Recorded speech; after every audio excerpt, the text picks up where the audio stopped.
కేంద్రంలో ఉన్న బీజేపీ ప్రభుత్వం తెలంగాణకు తీరని అన్యాయం చేస్తుందన్నారు ఎమ్మెల్యే కడియం శ్రీహరి.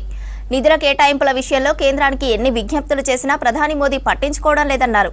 కేంద్ర బడ్జెట్ కు నిరసనగా జనగామలో కాంగ్రెస్ పార్టీ నిర్వహించిన ధర్నా నిరసన కార్యక్రమాల్లో పాల్గొన్నారు ఎమ్మెల్యే కడియం. కాంగ్రెస్ ప్రభుత్వాన్ని తిట్టడానికే బండి సంజయ్, కిషన్ రెడ్డి కేంద్ర మంత్రులయ్యారని విమర్శించారు. దమ్ముంటే తెలంగాణకు నిధులు తీసుకువచ్చి వారి పలుకుబడి ఏంటో నిరూపించుకోవాలన్నారు.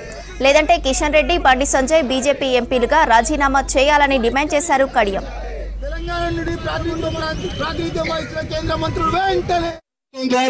మీకు 42% ట్యాక్స్ రూపంలో మీ ప్రభుత్వం మీ తెలంగాణకు వస్తున్నది అని మాట మాట్లాడుతుంటారు. ఈ దద్దమ్మలు ఒక విషయాన్ని అర్థం చేసుకోవాలి.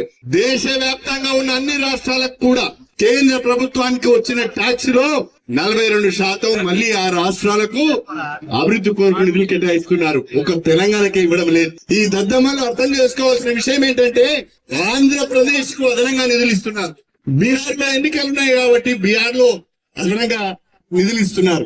బీజేపీ పాలిత రాష్ట్రాలు ఉన్నాయో అక్కడ కూడా అదనంగా నిధులు ఇస్తున్నారు. మరి తెలంగాణకు అదనంగా నిధులు ఎందుకు ఇవ్వరు?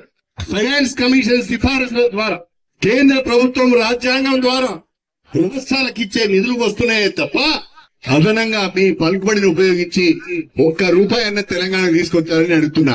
తెలంగాణ నుంచి ఎన్నికైన 80 లోకసభ సభ్యులు దద్దమ్మలని చెప్పడంలో, చెమటలని చెప్పడంలో నాకు ఎలాంటి సందేహం